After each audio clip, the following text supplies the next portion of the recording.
It began quietly, not with revolution, not with crisis, but with convenience. The world didn't decide to abandon tangible money. It simply drifted away from it. First, the paper faded, then the coins disappeared. Then even the plastic vanished, replaced by glowing icons on glass screens.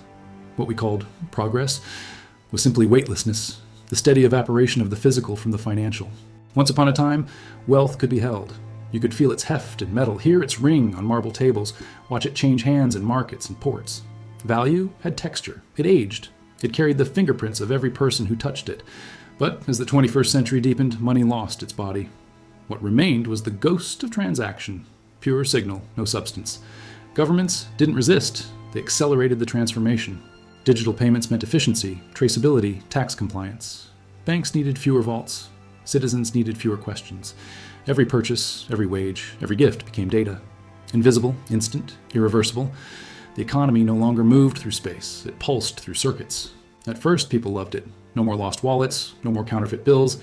But something else was lost, something no one noticed until it was too late: the ability to opt out.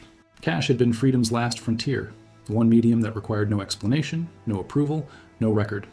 When cash died, so did anonymity. Every dollar became a data point, every transaction a trace. In the beginning, it felt harmless. After all, what did it matter if our coffee purchases were logged or our subscriptions auto-paid? But the pattern was clear to anyone who understood history. The more abstract money becomes, the easier it is to control. The less you touch it, the less it belongs to you. Then came the great unmooring. Gold was no longer even discussed outside of nostalgia. Fiat currency itself, the paper promise of governments, began to look archaic. By the 2030s, central banks had rolled out their digital replacements, sleek and modern, sold to the public as innovation. Each citizen was given a central bank wallet. Each transaction recorded on a secure ledger. It was presented as the end of corruption, the end of lost money, the end of economic chaos. But what it really ended was ownership. Because in the new system, you didn't hold your money, you were granted access to it. And access can always be revoked. The illusion of wealth remained. People still checked their balances, still watched numbers grow on screens. But the meaning had changed. You could no longer withdraw it, hide it, or move it freely. You could spend only where permitted, on what was approved. To resist was to vanish digitally. One update, one suspension, one error away from erasure. This was not theft in the old sense, it was a rewriting of reality. The state didn't seize your property, and it redefined what property meant. In this new economy, nothing was truly yours. Homes were leased through smart contracts, cars were subscriptions, even digital assets were borrowed space in corporate servers. You owned only the permission to use things, and permission was granted by compliance. It happened so gradually that few noticed. Each technological upgrade promised to make life easier. Faster transfers, instant verification, facial recognition for payments. Every new layer of convenience wrapped another thread around the human will. By the time people realized what had vanished, it was irretrievable. There were no vaults to raid, no bills to burn, no gold to bury.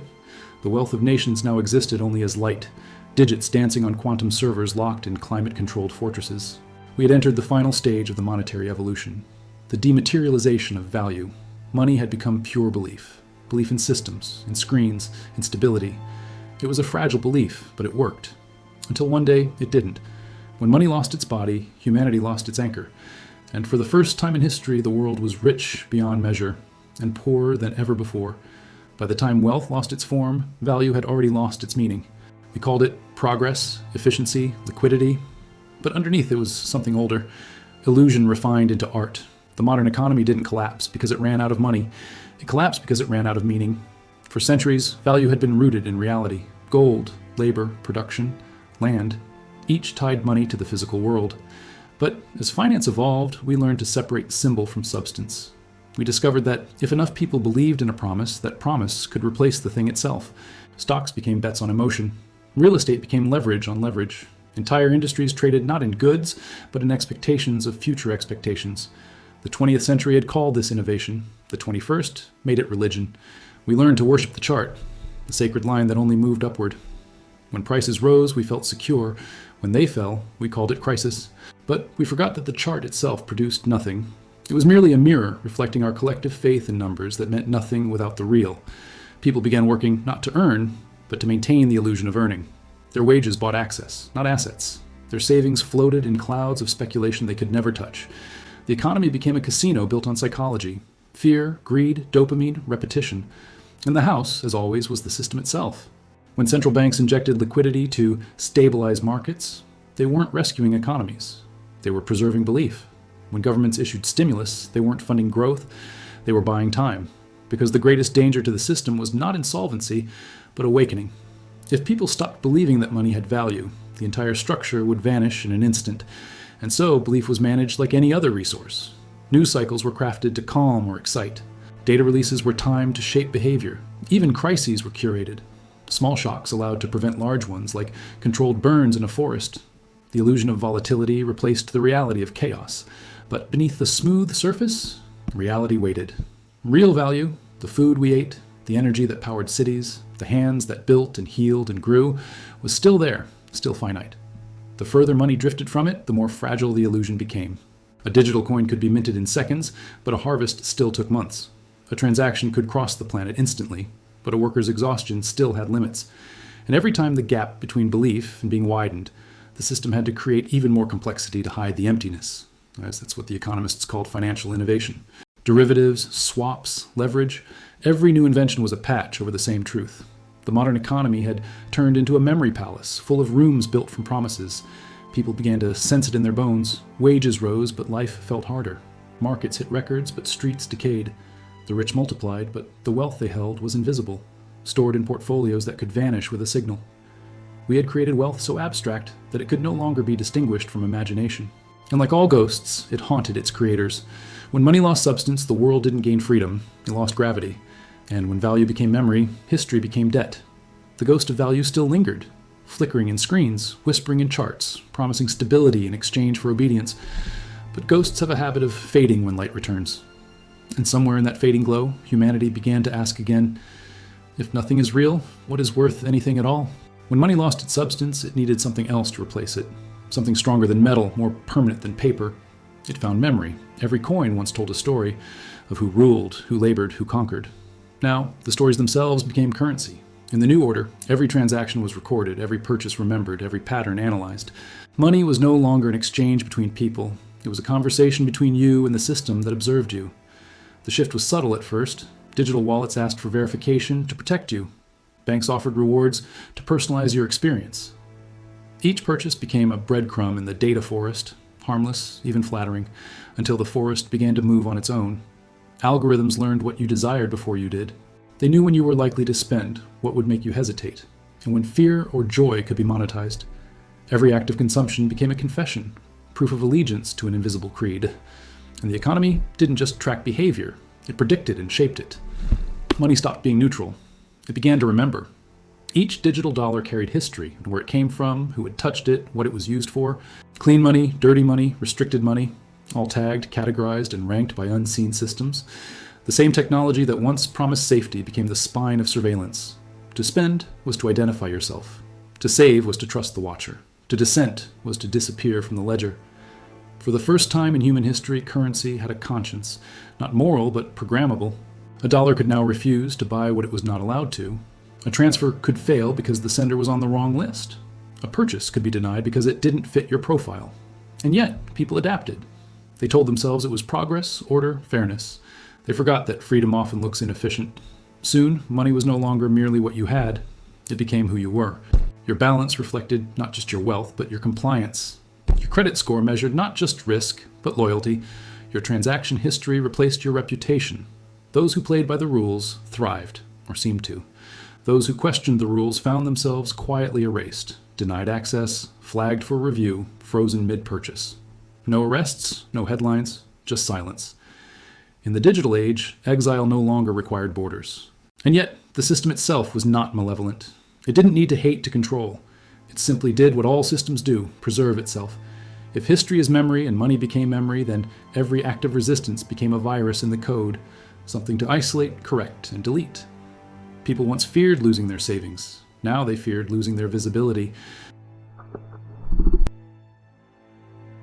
But memory is fragile.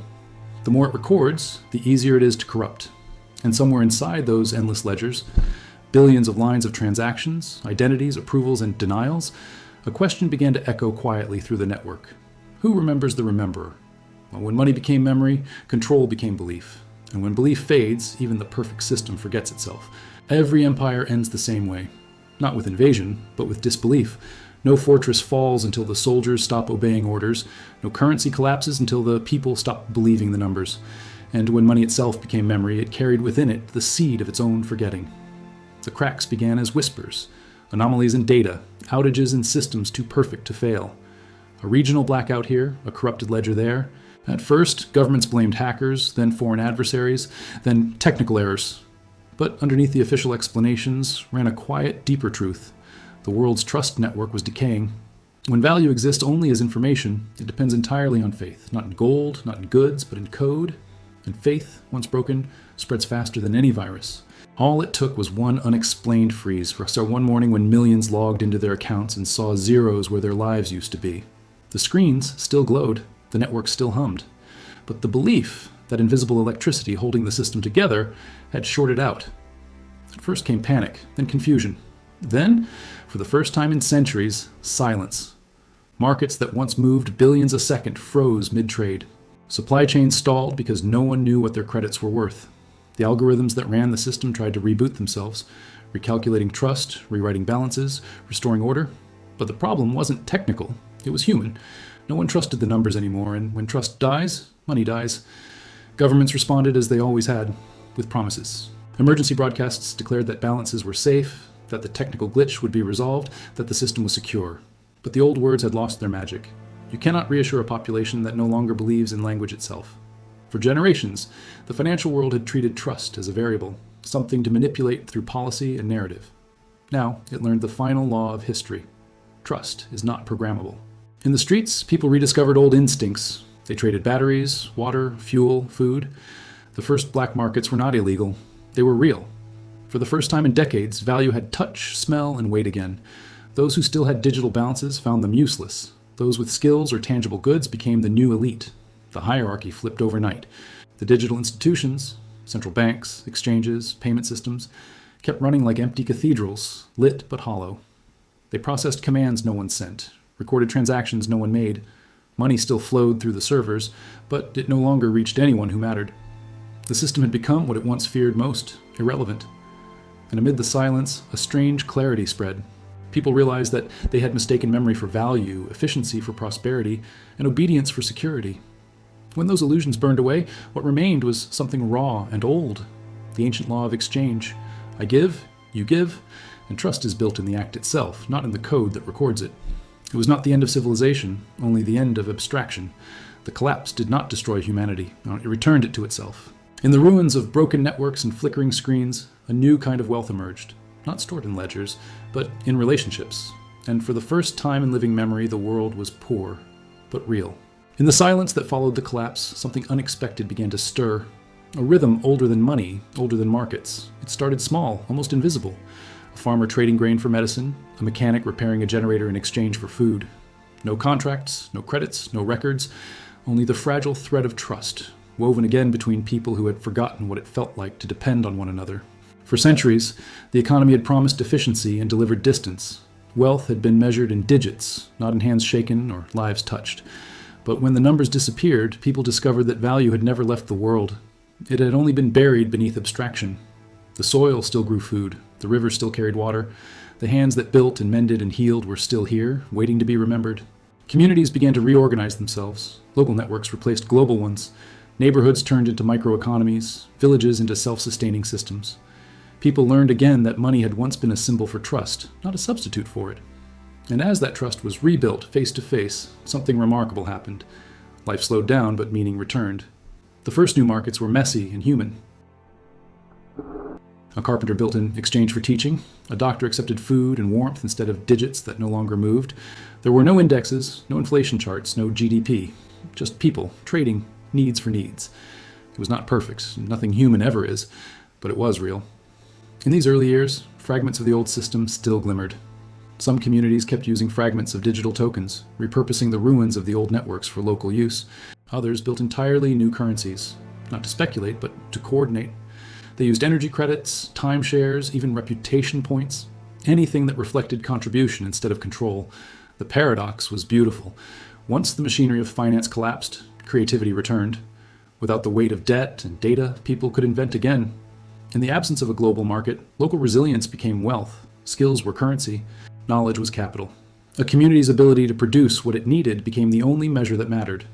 And slowly, from the ashes of digital dependency, humanity rediscovered the economics of presence. The irony was that this rebirth did not reject technology. It redefined it. Tools once used for control became instruments of connection. Decentralized systems, long ignored, became the new backbone of trust. Not because they were perfect, but because they were transparent. For the first time, people used code to share power, not centralize it. Networks grew that were small enough to understand and large enough to survive. And though the old world still lingered, its skyscrapers empty, its data centers humming like forgotten temples, people no longer worshipped its gods. They had learned what it meant to lose everything that wasn't real. Now they began to build only what could be touched, grown, repaired, or trusted.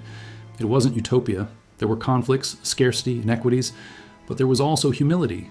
Humanity had been given a rare gift, a second chance to remember that value begins not in markets, but in relationships. And for the first time in a long time, the economy had a face again. It wasn't the end of trade, it was the end of illusion. The rebirth of exchange was not a return to the past. It was the rediscovery of balance. And somewhere, deep within the quiet hum of the rebuilding world, you could feel it. The pulse of trust returning to the human heart. History used to move in cycles. Growth, decay, collapse, rebirth. But for the first time, it stopped feeling like time at all. The collapse of money had not ended civilization. It had stripped it bare, revealing what had always been beneath, humanity itself. When the charts went dark, the world didn't end. It exhaled. The noise fell silent, and in that silence we began to hear ourselves again. Without the endless metrics, the tickers, the forecasts, there was only life, unfolding moment by moment. People stopped asking what things were worth and started asking what they meant. The question sounded primitive, almost naive, but it was the only one that mattered. Because history, as it had been written, was never just about kings or wars or inventions. It was about belief, about what people chose to value and what they were willing to forget. For centuries, we had mistaken progress for accumulation. We measured our success in the expansion of markets, the multiplication of zeros, the velocity of consumption. But now, standing in the quiet aftermath, it became clear none of it had been progress. It had been motion, frantic, directionless motion. And the more we moved, the less we remembered where we were going. When money became memory, it tried to outlive history, to record every action, every purchase, every click, as if permanence could replace purpose. But the more we remembered, the less we understood. We had built a civilization that remembered everything except why.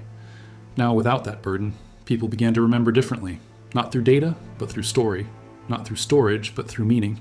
Elders told children how it had been, not with bitterness, but with clarity. They spoke of the time when people worshipped screens, when worth was defined by digits, when freedom was a slogan printed on credit cards. And the children listened, not with fear, but with curiosity, as if hearing a myth from another age. In these new histories, there were no heroes, no villains, only lessons. The lesson that power, when detached from reality, consumes itself. That value, when abstracted too far, dissolves. That memory without wisdom becomes noise, and that wealth without purpose becomes a prison. The world that emerged was smaller, slower, gentler. But it was not ignorant. People still used tools, still built networks, still explored and dreamed, but now they did so with an awareness that every system, no matter how efficient, eventually forgets what it was meant to serve. In that awareness, history didn't end. It began again, quietly, humbly, without the arrogance of invincibility. We learned that the true measure of civilization is not how much it accumulates, but how much it remembers, and what it chooses to forget. Because when money became memory, it tried to replace humanity.